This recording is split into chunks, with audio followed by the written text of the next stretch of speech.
Le mystère de l'encrier renversé. Au début de la Torah, on apprend qu'Hachem créa le ciel et la terre et toutes leurs créatures. Il est le maître du monde entier. Il l'a créé, le maintient en vie et le contrôle. Un rave, les gens intelligents de son pays, au palais royal. Il passait de nombreuses heures à discuter avec eux. Il faisait appeler le rave. Le roi a dit, car il savait que le rave apprenait toujours la Torah qui le rendait si intelligent. Et sans faire exprès, le roi poussa du coude l'encrier qui se renversa, répandant toute l'encre sur le bureau. « Oh là là !» dit le roi, « regarde ce que j'ai fait. Je vais appeler un de mes serviteurs pour nettoyer. » Le roi se leva et quitta la pièce. Aussitôt, le rave prit quelques feuilles de papier et essuya toute l'encre du bureau.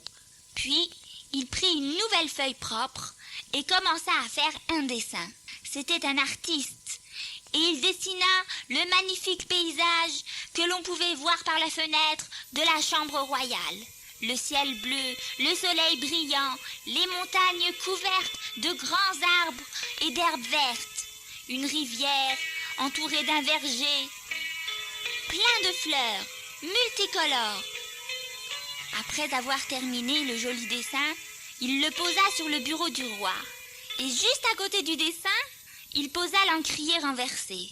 Quand le roi revint avec le serviteur, il fut surpris de trouver le chef-d'œuvre sur son bureau.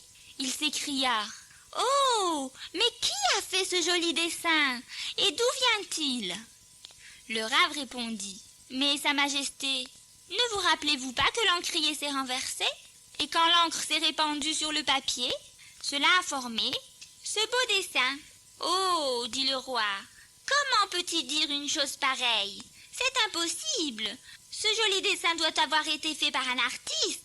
Regarde tout le travail qu'il y a dans ce dessin. Veux-tu me dire que tout s'est fait tout seul? Rien ne peut se faire tout seul. » Oui, Sa Majesté, vous avez tout à fait raison. Rien ne peut se faire tout seul. Et en disant cela, le rave montra du doigt la grande fenêtre et dit au roi « S'il vous plaît, votre majesté, regardez cela, voyez ce monde magnifique, le soleil radieux, le ciel bleu, les montagnes, les grands arbres, les jolies fleurs, la rivière qui coule. Pouvez-vous penser que tout s'est fait tout seul? Certainement, tout cela est le travail d'un grand artiste, un grand maître. C'est Akadosh Baruch Hu, le créateur du monde. C'est vrai, c'est moi qui ai fait le dessin, pour vous montrer qu'il y a un maître qui a créé le monde. »